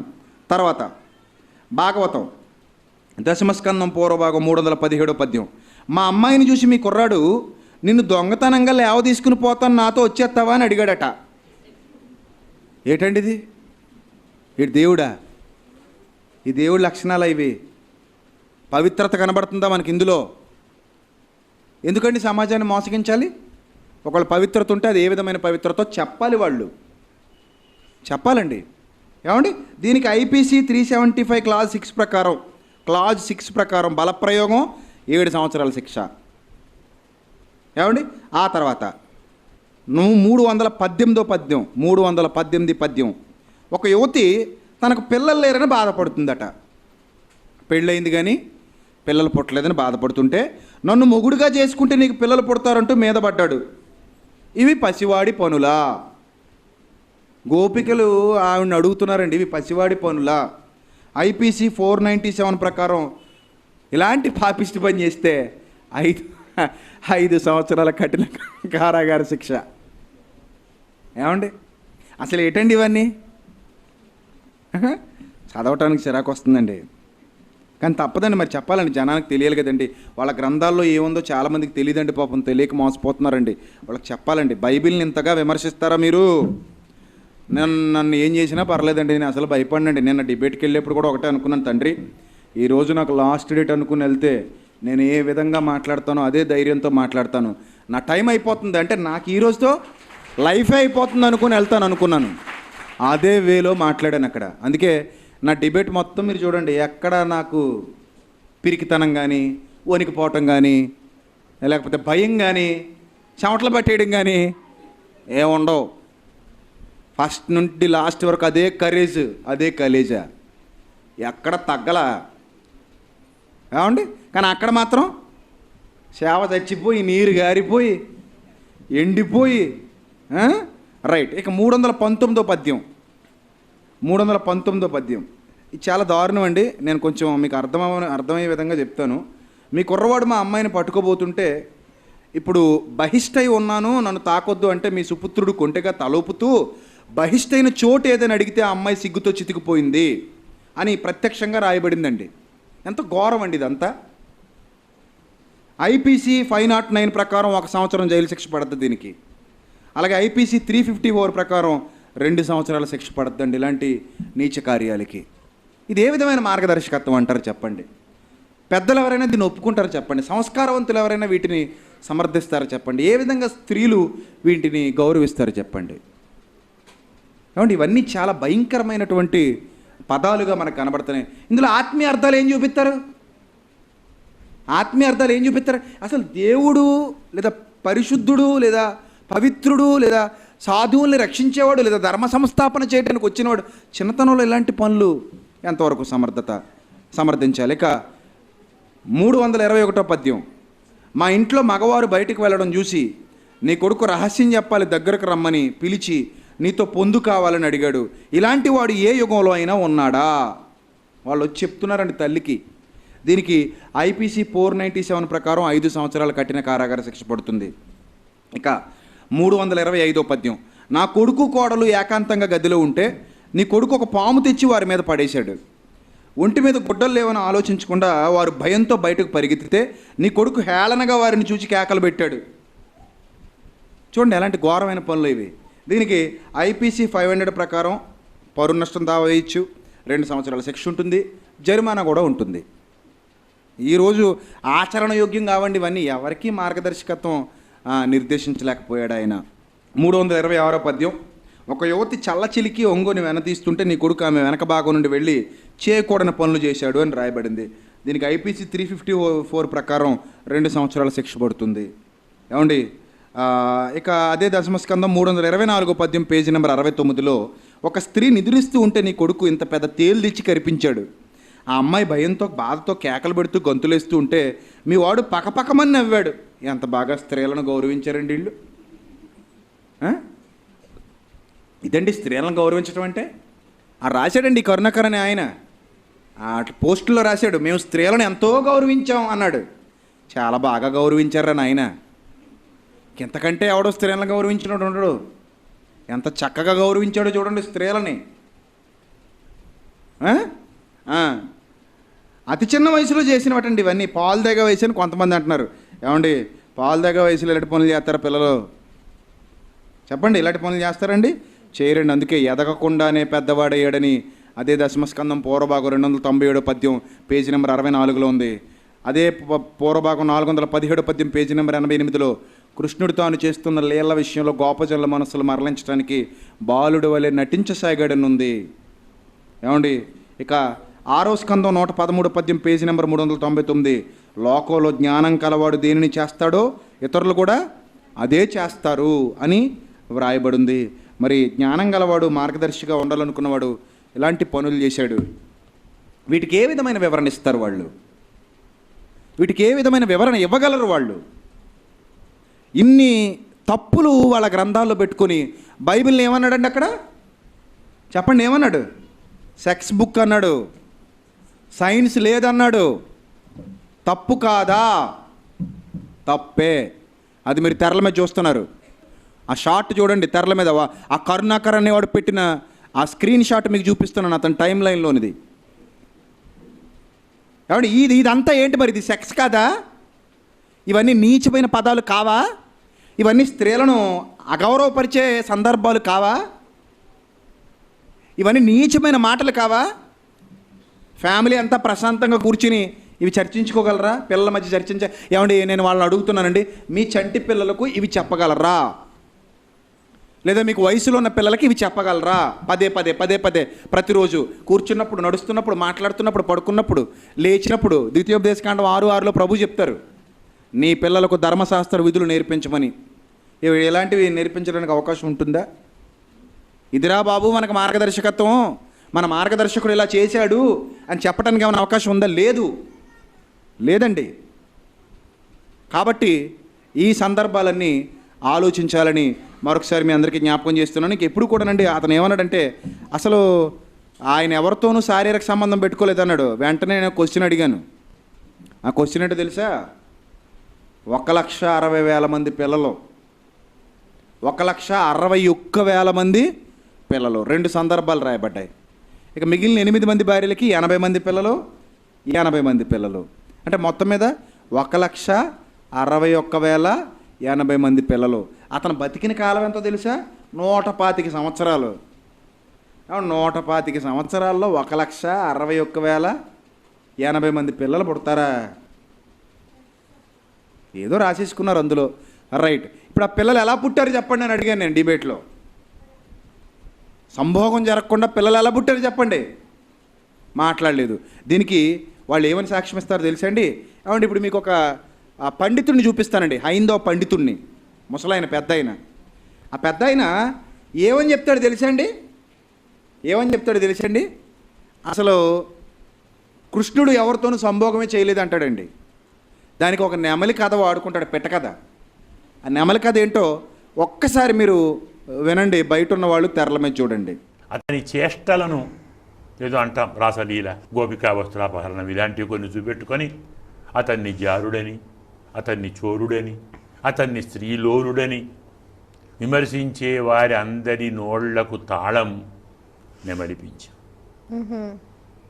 మనందరికీ జ్ఞానోదయం కోసమే మనలో ఉన్నది కేవలం అపార్థమని చెప్పటానికే నెమలిపించాం. నెమలి సంతానాన్ని పొందుతుంది, కానీ మనలా కాదు. ఈ లోకంలో స్త్రీ పురుష సమాగమంతో సంతానం కలుగుతుంది కదా, నెమలికి అవసరం లేదు. మేఘములు వచ్చి బాగా ఉరుముతూ మెరుపుతూ ఉంటే ఉరుముతున్న మేఘాన్ని చూచి మగనెమిలి పురివిప్పి నాట్యం చేస్తుంది. ఆ సమయంలో కళ్ళ వెంట ఆనంద బాష్పాలు వస్తాయి, నీటి బిందువులు. ఆ బిందువులను వచ్చి ఆడనెమిలి తాగుతుంది నోటితోటి, గర్భాన్ని ధరిస్తుంది. నెమలికి అవసరం లేదు. మేఘములు వచ్చి బాగా ఉరుముతూ మెరుపుతూ ఉంటే ఉరుముతున్న మేఘాన్ని చూచి మగనెమిలి పురివిప్పి నాట్యం చేస్తుంది. ఆ సమయంలో కళ్ళ వెంట ఆనంద బాష్పాలు వస్తాయి, నీటి బిందువులు. ఆ బిందువులను వచ్చి ఆడనెమిలి తాగుతుంది నోటితోటి, గర్భాన్ని ధరిస్తుంది, సంతానం కలుగుతుంది. అంటే కేవలము చూపుతో, కన్నీటి చుక్కలతో. అంటే ఏమిటి? 2 శరీరాలు చాలా దూరంలో ఉండి కూడా సంతానాన్ని పొందవచ్చు. సంతానాన్ని పొందటానికి సంభోగాదులకు, సంయోగాదులకు స్త్రీ పురుష సాహచర్యంతో సంబంధం లేదు. ఏమన్నా అక్కడ ఏం చెప్పాడు ఆయన? నెమలి నాట్యం ఆడుతూ ఉంటేనట నోట్లోంచి, కళ్ళల్లోంచి ఏమొస్తాయట? ఆనంద బాష్పాలు వస్తాయట, నీటి చుక్కలు, కన్నీటి చుక్కలు. ఆనంద బాష్పం అన్న కన్నీటి చుక్కలే కదా. ఆ చుక్కల్ని ఆడనెమిలి ఏం చేస్తుందట? తాగుతుందట. తాగితే ఏం కలుగుతుందట? సంతానం కలుగుతుందట. అందుకనే కృష్ణుడు ఏం ధరించాడు అన్నాడు? నెమలి పింఛం. చాగంటి కోటేశ్వరరావు గారు కూడా ఇదే చెప్తారండి. చాలామంది కృష్ణుడు సంభోగం చేశాడంటే ఒప్పుకోరు, ఇదే చెప్తారు. సైన్స్కి మేమే మూలం అని చెప్తారు కదా. ఇప్పుడు ఒరిజినల్గా నెమలి ఎలా సంభోగిస్తుందో, నెమలి అసలు ఎలా పిల్లల్ని కంటదో, పీకాక్ మేటింగ్ ఎలా ఉంటుందో ఒక్కసారి యూట్యూబ్లో ఆ వీడియో నేను చూపిస్తున్నాను, చూడండి.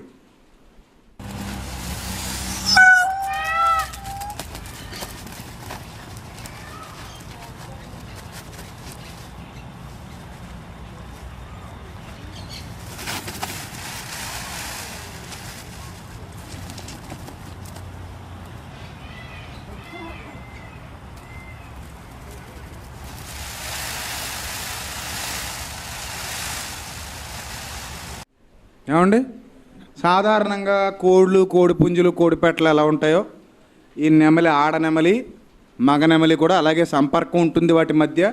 ఇవంతా సైన్స్ అండి, మీరు ఏదో చెడ్డగా ఆలోచించకండి, ఇదంతా సైన్స్. ఏమండి, వాటి సంపర్కం వల్ల ఆడ నెమలి ఏం చేస్తుంది? గుడ్లు పెడుతుంది. మన కోడిపెట్ట ఉందండి, సంపర్కం, కోడిపుంజుతో సంపర్కం అయిపోయిన తర్వాత ఏం చేస్తుంది?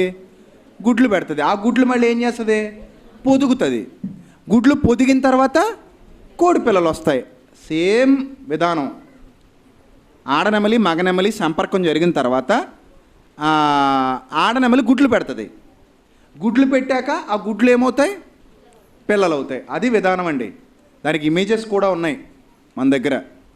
ఈ ఆడనెమలి, మగనెమలి కలిసినటువంటి ఇమేజెస్ కూడా ఉన్నాయండి. అంటే దీన్ని బట్టి మనకేమర్థమవుతుంది? ఆయన చెప్పిందంతా పచ్చి అబద్ధం. చూసారా, వాళ్ళ గ్రంథాల్లో ఉన్నవి చెప్పుకోవడానికి ధైర్యం సరిపోక ఎన్ని అబద్ధాలండి. వాళ్ళ గ్రంథాల్లో ఉన్నవి డైరెక్ట్గా ధైర్యంగా చెప్పుకోవడానికి ధైర్యం సరిపోవట్లేదు వాళ్ళకి. ఏదో విధంగా మసిపూసి మారేడికాయ చేయాలనుకుంటున్నారు. కరుణాకర్ గారు కూడా ఇదే చేశారు. ఆయన కూడా ఇలాంటి ప్రయత్నమే చేశాడు. మసిపూసి మారేడికాయ చేసేద్దాం అనుకున్నాడు, సాధ్యం కాల. అక్కడ ఉన్నది విజయప్రసాద్ రెడ్డి. ఇంకోటి ఎవడన్నా అయితే నోరు మూసుకుపోతాడు. నేను అలా పోను. ఎందుకంటే నేను ఒక్కసారి రంగంలో దిగానంటే ఇలాగే ఉంటుంది. అసలు వాళ్ళు అనుకున్నారు ఈడేం మాట్లాడతాడులే, మామూలుగా ఏదో చెప్పుకుని వెళ్ళిపోతాడు, వీళ్ళకి మన గ్రంథాల మీద అవగాహన ఎక్కడుంది అని అనుకున్నారు. ఒక్కసారి మనసు పెట్టి చదవాలని నేను అనుకుంటే చాలా లోతుకి వెళ్ళిపోతాను. 8 రోజులకే అంత అవుట్పుట్ వచ్చిందంటే 2-3 నెలలు చదివి ఉంటే అవుట్లో వేలిపోయేది. ఇంకా కేవలం 8 డేస్కి వచ్చిన అవుట్పుట్ అది. అంతకుమించి నేను ఎక్కువ టైం తీసుకోలే. 8 డేస్ ఓన్లీ. 8 డేస్ అవుట్పుట్ అలా ఉంది అక్కడ. నువ్వు ఆల్రెడీ ముందు డిబేట్ చేసినా ఇప్పుడేం ఓడబడిసింది లేదు. ఏమండి, ఆల్రెడీ ముందోడు చేసి ఉన్నాడు. అసలు ఎలా మాట్లాడాలండి? టక్ టక్ టక్కమని రావాలి మాటలు. కానీ ఎలా వచ్చాయి? ఏం లేదు, అక్కడ అందరూ చెప్తున్నారు. కానీ లేదు లేదు లేదు లేదు నేను అలా చేశాను, ఇలా చేశాను, అన్నయ్యకి నేను మాట రాకుండా చేశాను. ఇది ఫేస్బుక్లో పోస్ట్ పెట్టుకున్నాడు ఈరోజు. నేను అలా సిద్ధం చేశాను, ఇలా సిద్ధం చేశాను. నేను అడిగేసరికి అతను నేను డైలమాలో పడిపోయినా. డైలమాలో పడిపోయాట ఏం చెప్పాలో అర్థం కాకట నేనే మరి పేజీలు తిరగేసుకుని వెనక ముందుకే కాకిపిల్ల తిరిగాను. అది ఎక్కడ ఉంది బాబు, ఇది ఎక్కడ ఉందా, నేనే వెనక ముందుకు తిరిగి 10 నిమిషాలు అలా ఉండిపోయి కాసేపు ఆకాశంలో సొక్కలు లెక్కెట్టి పగలే మేమే చేసాం పచ్చడి బద్దలని సప్పరించుకొని. ఏమండి, అసలు సిగ్గు ఉండాలి కదండి. ఏదైనా చెప్పాలనుకోండి, సిగ్గు జనం మధ్యలో జరిగిందానికి అబద్ధాలు ఎందుకండి? ఏదైనా పోనీ 4 గోడల మధ్య జరిగితే పోనీ నేను అలాగనేసాను, ఇలాగనేసాను, నేను కిక్ బాక్సింగ్ చేసాను అని చెప్తే ఒక అర్థం ఉంది. జనం మధ్యలో అక్కడ ఇంకా 1000 మంది స్క్రీన్ మీద చూశారు లైవ్లో. ఎప్పటికే సుమారు 10,000 వ్యూస్ అయిపోయారు. 10,000 మంది చూశారండి యూట్యూబ్లో. ఇంకా ఒక రోజు అవుతుంది అంతే దగ్గరగా. అన్ని అబద్ధాలు ఆడుకుంటూ బతకాల్సిన అవసరం ఏముంది? మీ గ్రంథాల్లో ఉన్నవి మీరు కప్పెట్టుకునే ప్రయత్నాలు చేస్తున్నారు. ధైర్యం ఉంటే ఓపెన్గా మాట్లాడండి. నాకులాగా కప్పెట్టుకునే ప్రయత్నాలు చేయకూడదు. ఇప్పుడు యెహోవా గురించి మాట్లాడండి. యెహోవా గురించి మాట్లాడుతూ అన్యజనులను ఇశ్రాయేలీల చేత చంపించేశాడు అన్నారు. నిన్నే లాస్ట్ రౌండ్లో క్వశ్చన్ అడగకూడదు. ఆ రౌండ్లో ఆల్రెడీ ఫజలుర్ రెహమాన్ గారు చెప్పడం మీరు వినే ఉంటారు. ఈ రౌండ్లో ఏముండవని చెప్పారు? క్వశ్చన్స్ ఉండవు, అడగకూడదు అని చెప్పారు. కానీ అడిగాడు. ఏమండి, తర్వాత ఎవరైనా క్వశ్చన్ అడిగినప్పుడు దానికే ఆన్సర్ ఇవ్వాలి తప్ప మిగిలిన వాళ్ళ వాటికి మీరు సమాధానాలు ఇవ్వకూడదు. అంటే కర్మ సిద్ధాంతం గురించి సమాధానాలు చెప్పాడు. ఏమండి, కాబట్టి ఇవన్నీ మీరు ఆలోచించాలి ప్రియులారా. ఇవన్నీ మీరు ఆలోచించాలి. ఎవరు నిబంధనను ఉల్లంఘించారో మీకు అర్థమైపోద్ది. రైట్. ఇప్పుడు అన్యజనులను ఇశ్రాయేలు చేత ఎందుకు చంపించాడు? పాయింట్. ద్వితీయోపదేశకాండం 20వ అధ్యాయము 15వ వచనం జాగ్రత్తగా చూడండి. ద్వితీయోపదేశం మనం ఏం కప్పెట్టేసుకోక్కలే, ఓపెన్గా మాట్లాడదాం. మన గ్రంథాలు ఎలా ఉండే, ఒకళ్ళు నిజంగా యెహోవా తప్పు చేసాడేమో, తప్పు చేస్తే ఆయన ఏదో మంచోడి కింద చూపించే ప్రయత్నాలు మనం చేస్తున్నామేమో అని వాళ్ళు అనుకోవచ్చు. అలా ఏం లేదు. యెహోవా తప్పు చేయటం అనేది అసంభవం.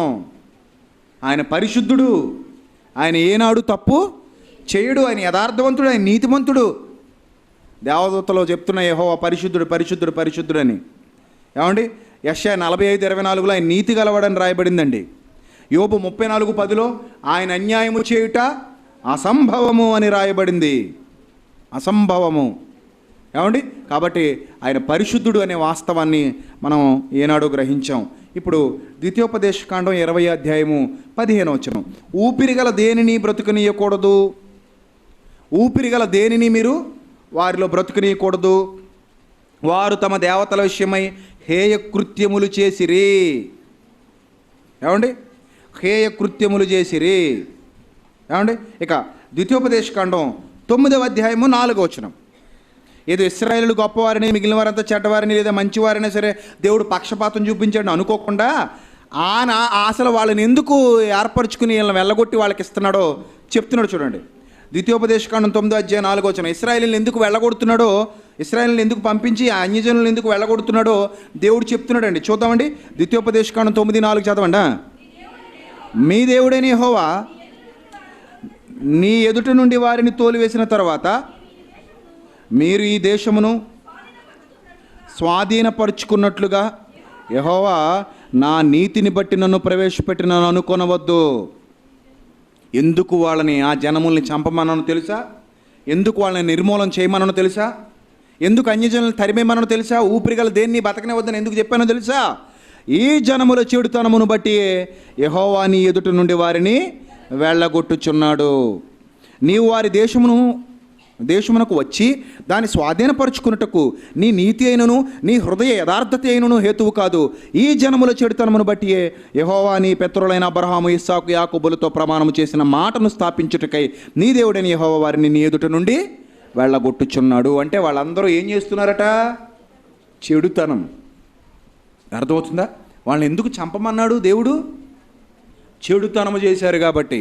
ఆ కాలంలో ఇశ్రాయేలీలు దేవునికి మిలిటరీగా ఉన్నారండి, దేవుని సైన్యంగా కనబడుతున్నారు. పాత నిబంధన కాలంలో తప్పు చేసిన వాళ్ళందరికీ శిక్షలు వాళ్ళ చేత విధింపజేసి మీరు అలాంటి తప్పులు చేయొద్దు అని చెప్పాడు. అదే పొద్దున్న బలభద్రపురంలో కూడా చెప్పాను. జడ్జి గారు ఉరి శిక్ష విధిస్తారు. అప్పుడు ఉరి జడ్జి గారు తీరు ఎవరు వెళ్తారు? తలారి తీస్తాడు. ఇప్పుడు తలారి ఎందుకు తీస్తున్నాడు? జడ్జి నియమించాడు కాబట్టి. ఒకవేళ తలారి తప్పు చేసినా జడ్జి శిక్ష విధిస్తాడు. అలాగే ఇశ్రాయేలీయులను కూడా దేవుడు చాలా సందర్భాల్లో శిక్షించాడు. ఆయన పక్షపాతం లేకుండా క్రియలను బట్టి తీర్పు తీర్చాడు. రైట్, ఇక ద్వితీయోపదేశకాండం 20 13 కూడా చూద్దాం. ద్వితీయోపదేశకాండం 20 13 నీ దేవుడైన యెహోవా దాన్ని నీ చేతికి అప్పగించున్నాడు. దానిలోని మగవారినందరినీ కత్తివాత హతము చేయవలెను. మగవారిని అందరినీ ఏం చేయమన్నాడు? కత్తివాత హతము చేయి. ఎప్పుడు ఏ దేశం పడితే ఆ దేశం మీదకి వెళ్ళి యుద్ధం చేసేయమని చెప్పలేదు. రాజసూయ యాగం చేయాలనుకున్నాడు ధర్మరాజు. పాండవులలో పెద్దవాడైన ధర్మరాజు రాజసూయ యాగం చేయాలనుకున్నాడు. ఆ చేయాలనుకున్నప్పుడు చాలా డబ్బు కావాల్సి వచ్చింది. ఆ డబ్బు కోసం అనేక రాజ్యాల మీదకి దండెత్తి ఆ రాజులందరినీ చంపేసి లేకపోతే లోబరి చేసుకుని వాళ్ళ చేత కప్పాలు కట్టించుకుని వాళ్ళ దగ్గర ఉన్నదంతా దోచుకున్నారు వీళ్ళు. కానీ దేవుడు అన్యాయంగా ఎవరి మీదకి యుద్ధానికి వెళ్ళమలేదండి. అనివార్యం అయితేనే యుద్ధం, ముందు సమాధానం. ఇది చాలామందికి తెలియదండి. ఇశ్రాయేల్ దేవుడని యెహోవా అందరి మీదకి ఇశ్రాయేలుని యుద్ధానికి పంపించేశాడు అనుకుంటారు. తప్పు. ముందు సమాధానం, అనివార్యం అయితేనే యుద్ధం. చూడండి, అదే ద్వితీయోపదేశకాండం 20:10 చూడండి. అదే ద్వితీయోపదేశకాండం 20:10 చూడండి. యుద్ధము చేయుటకు మీరొక పురము మీదికి సమీపించినప్పుడు సమాధానము నిమిత్తము రాయబారమును పంపవలెను. చూసారా? న్యాయమేనండి ఆయన దగ్గర. ఆయన అన్యాయస్తుడిగా చిత్రీకరించాలంటే ఎన్ని గుండెలు కావాలి వీళ్ళకి? మీరు సమాధానం పంపాలన్నాడు. సమాధానం అనేది నీకు ఉత్తరం ఇచ్చి గుమ్మములను తెరచిన ఎడల దానిలోనున్న జనులందరూ నీకు పన్ను చెల్లించి నీకు దాసులగుదురు. అది మీతో సమాధాన పడక యుద్ధమే మంచిదని ఎంచిన ఎడల దాన్ని ముట్టడి వేయుడి. ఒకవేళ అలాంటి సిచ్యువేషన్లో వాళ్ళు ఉంటే నీ దేవుడైన యెహోవా దాన్ని నీ చేతికి అప్పగించినప్పుడు దానిలోని మగవారందరినీ కత్తివాత హతము చేయవలను. అయితే స్త్రీలను, చిన్నవారిని, పశువులను, ఆ పురములోనున్నది యావత్తును దాని కొల్ల సొమ్మంతటిని నీవు తీసుకొనవచ్చు. ఏమండి వాటినంతటినీ నువ్వు తీసుకొనవచ్చు అని చెప్తున్నాడండి. ఎందుకంటే వాళ్ళకి ఎందుకు ఇలాంటివి చేశాడో, వాళ్ళని ఎందుకు ఇలా బ్రతకనివద్దు అన్నాడో, వాళ్ళు ఎందుకు శిక్ష విధించమన్నాడో 18వ వచనంలో చెప్తున్నాడు చూడండి. అయితే నీ దేవుడిని యెహోవా స్వాస్థ్యముగా నీకు ఇచ్చుచున్న ఈ జనముల పురములలో ఊపిరిగల దేనిని బ్రతుకనీయకూడదు. ఎందుకట చూడండి, వీరు అనగా హిత్తీలు, అమోరీలు, కనానీలు, పెరిజ్జీలు, హివ్వీలు, ఎబూసీలు తమ తమ దేవతల విషయమై చేసిన సమస్త హేయ కృత్యముల రీతిగా మీరు చేసి, అంటే వాళ్ళు ఏదో దేవతలను పెట్టుకుని ఏవో హేయ కృత్యాలు చేశారు, అంటే చెడ్డ పనులు ఏవో చేశారు. ఆ చెడ్డ పనులు ఏంటో కూడా ఇప్పుడు మీకు చూపిస్తానండి. అలా మీరు చేసి నీ దేవుడైన యెహోవాకు విరోధముగా పాపము చేయకుండా, అంటే వాళ్ళందరూ ఏం చేశారని అర్థమవుతుంది అక్కడ, పాపం చేశారు. రైట్, మీకు నేర్పకుండానట్లు నీ దేవుడైన యెహోవా నీకు ఆజ్ఞాపించిన ప్రకారం వారిని నిర్మూలన చేయవలను. దుష్టుడు అనేక మందిని దుష్టులుగా మారుస్తాడు. కనుక మీ దగ్గరలో ఎవరు ఉండకూడదు, దుష్టులు ఉండకూడదు, పాపులు ఉండకూడదు. వారు ఉంటే మీరు కూడా పాపులుగా మారిపోతారు. ఇందుకే వాళ్ళు చేసిన పాపాలు ఏంటో, వాళ్ళు చేసిన దుష్ట కార్యాలు ఏంటో మీరు జాగ్రత్తగా చూడగలిగితే కీర్తన 106 34 నుండి చూడండి ప్రియులారా. అన్యజనుల క్రియలు ఎంత భయంకరంగా ఆ రోజుల్లో ఉండేవో. కీర్తన 106 34 నుండి చూడాలి. యెహోవా వారికి ఆజ్ఞాపించినట్లు వారు అన్యజనులను నాశనము చేయకపోయిరి, అన్యజనులతో సహవాసము చేసి వారి క్రియలు నేర్చుకొనిరి. ఏంటట వాళ్ళ క్రియలు చూడండి. వారి విగ్రహములకు పూజ చేసిరి, అది వారికి ఉరియాయను. మరియు వారు తమ కుమారులను తమ కుమార్తెలను ఆ విగ్రహములకు బలిగా అర్పించిరి. ఎంత ఘోరం! పూర్వకాలంలో అన్యజనులు ఎలా ఉండేవారట, కేవలం దేవతలను పూజించడమే కాదు, విగ్రహారాధన చేయడమే కాదు, కన్న పిల్లల్ని పట్టుకెళ్ళి ఆ విగ్రహాలకు ఏం చేసేవారట, బలేసేవారటండి. ఏమంటే గర్భఫలం ఎవరిచ్చే బహుమానం? యెహోవా ఇచ్చే బహుమానం. యెహోవా ఇచ్చే బహుమానాన్ని వీళ్ళు ఏం చేసేవారు, బలేసేవారు. అందుకే ఊపిరిగల దేనిని మీరు బతకనివ్వకండి. వాళ్ళు చేసిన ఘోరమైన కార్యాలు, హేయమైన కార్యాలు, అవి చాలా ద్రోహ కార్యాలు అవి. అందుకే వాళ్ళతో మీరు సాంగత్యం కలిగి ఉండొద్దు, వాళ్ళ పాపంలో మీరు వాటా తీసుకోవద్దు.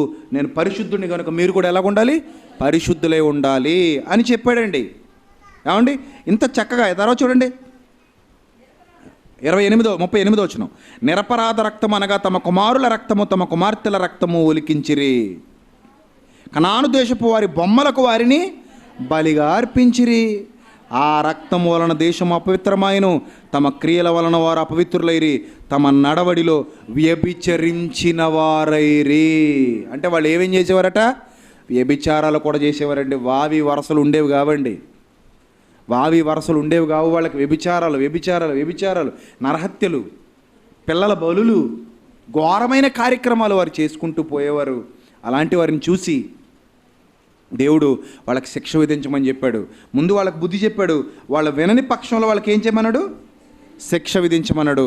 ఇంత చక్కగా దేవుడు న్యాయ నిర్ణేతగా లేకపోతే న్యాయాధిపతిగా వ్యవహరించారు. అంతేగాని అన్యాయంగా వాళ్ళని చంపేయండి వీళ్ళని చంపేయండి అని దేవుడు అనలేదండి. ఇంకా మరొక సందర్భాన్ని మీరు చూడగలిగితే వాళ్ళ క్రియలు ఎలా ఉండేవో లేవీకాండం 18వ అధ్యాయము చూడండి.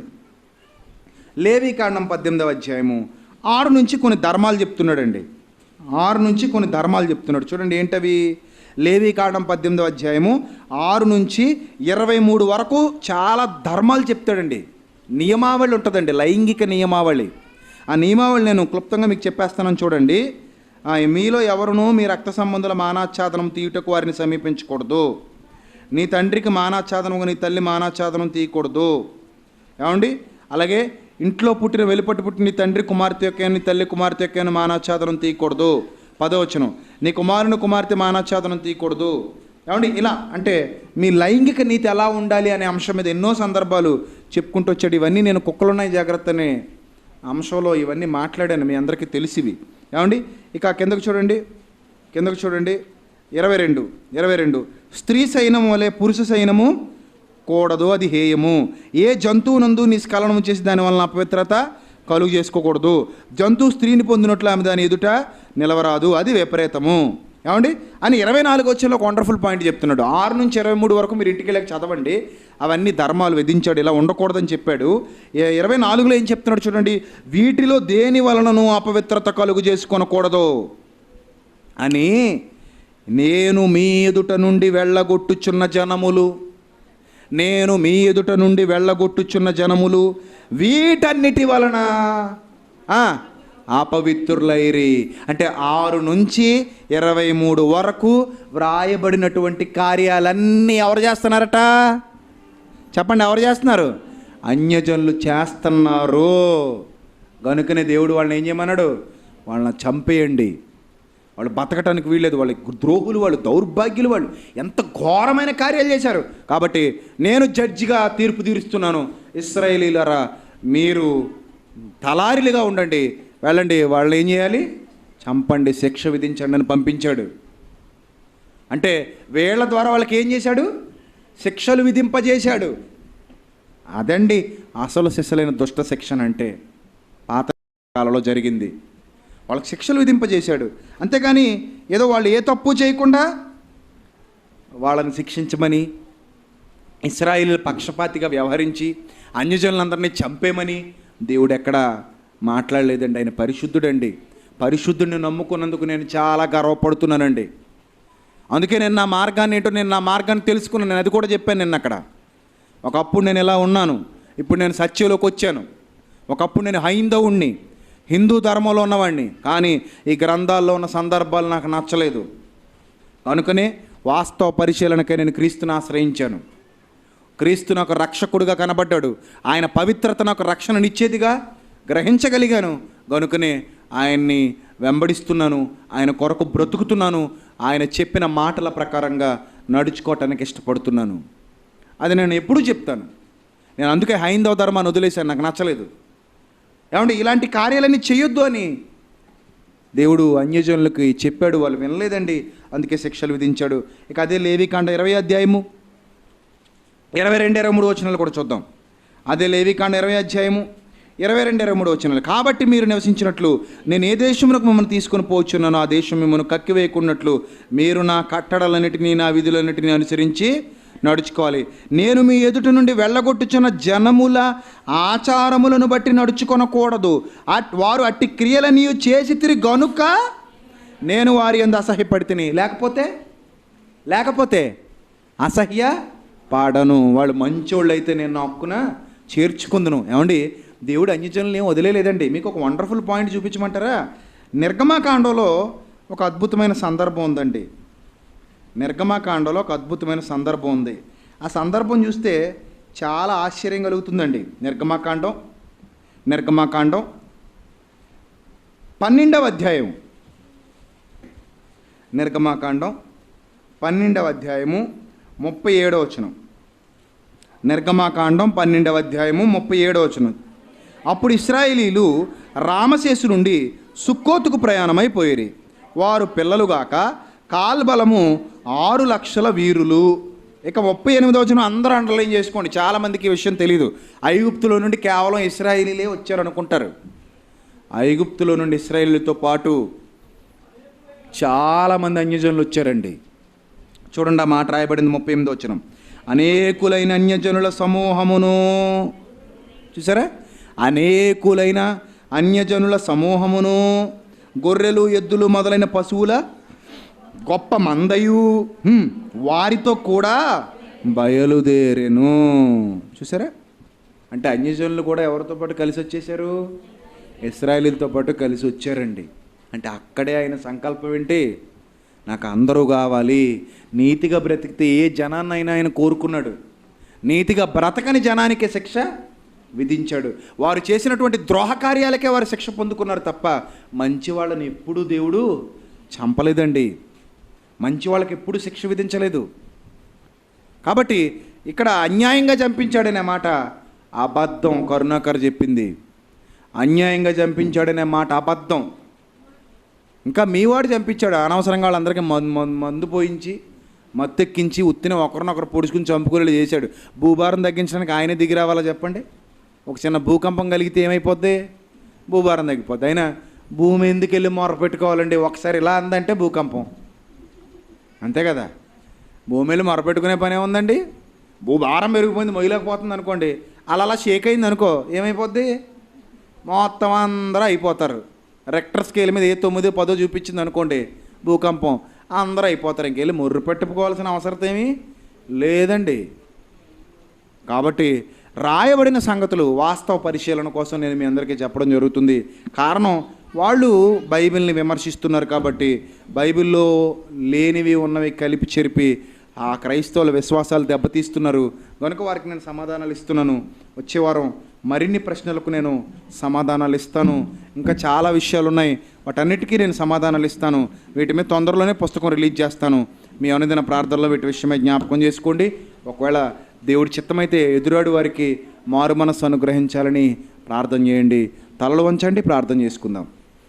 క్రీస్తునందు మమ్మల్ని అతి మిక్కిలిగా ప్రేమించిన మా ప్రియ పరలోకపు తండ్రి, ఇప్పటి వరకు విలువైన మీ మాటలు పరిశీలించడానికి, ఏది నిజమో ఏది అబద్ధమో సత్యాసత్యాల పరిశీలన చేయటానికి తండ్రి మీరు ఇచ్చినటువంటి గొప్ప అవకాశం కొరకు వందనాలు తండ్రి. ఎందరో మూర్ఖులు అజ్ఞానంగా మాట్లాడుతూ మీ గ్రంథంపై బురద చల్లుతూ తండ్రి సత్యాన్ని సమాధి చేయడానికి ప్రయత్నాలు చేశారు. కానీ అగ్నిని గుడ్డ క్రింద కప్పెట్టడం ఎవరి వల్ల కాదు అనే సత్యాన్ని మీరు నిన్న రుజువు చేశారు. అనేక మందిలో విజయోత్సవంతో మమ్మల్ని ఊరేగించారు. సత్యాన్ని ఉన్నతమైన స్థితిలో స్థాపించుటకు నిలబెట్టుటకు తండ్రి మీరు మమ్మల్ని వాడుకున్నారు. అందును బట్టి వందనాలు. మీ కృపలో భద్రపరిచి ముందుకు నడిపిస్తున్న విధానాన్ని బట్టి వందనాలు తండ్రి. దయగలిగిన మా దేవ, వెత్తబడిన వాక్యం అందరి హృదయాల్లో ఫలింపు చేయండి. దూర ప్రాంతాల నుండి వాక్యాన్ని వింటున్న పిల్లల్ని, వారి కుటుంబాన్ని మీరు జ్ఞాపకం చేసుకోండి తండ్రి. మీ సేవలో పాలిభాగస్తులుగా ఉన్న పిల్లల్ని కూడా మీరు జ్ఞాపకం చేసుకోండి. కష్టపడిన ప్రతి బిడ్డను మీరు జ్ఞాపకం చేసుకోండి. యేసుక్రీస్తు వారి మహోన్నతమైన నామం పేరిట ఈ ప్రార్థన మనవులు అడిగి వేడుకొనిచున్నాం మా కన్న తండ్రి. ఆమెన్. అందరికీ వందనాలండి.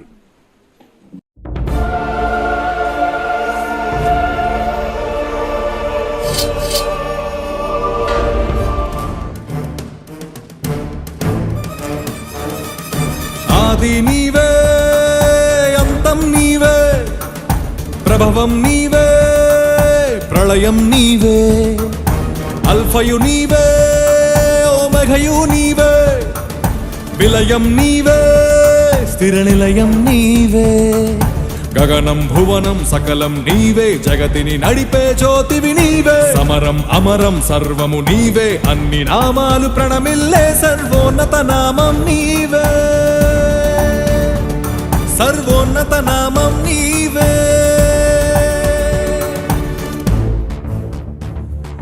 సర్వలోక న్యాయాధిపతి, సర్వలోక న్యాయాధిపతి, సర్వలోక న్యాయాధిపతి, సర్వలోక న్యాయాధిపతి, సర్వలోక న్యాయాధిపతి వాకిట నిలిచియున్నాడు. జనములందరికి ఫలమిచ్చుటకు తీర్పు తీర్చబోతున్నాడు. సర్వలోక న్యాయాధిపతి వాకిట నిలిచియున్నాడు. జనములందరికి ఫలమిచ్చుటకు తీర్పు తీర్చబోతున్నాడు. వేల దూతలతో బూరధ్వనులతో మేఘమండలము పైన యూదా గోత్రపు కదమ సింహముతో కదలి వస్తుంది సేన. క్రీస్తు న్యాయపీఠం ఎదుట ప్రత్యక్షం కావాలందరూ. క్రీస్తు న్యాయపీఠం ఎదుట ప్రత్యక్షం కావాలందరూ.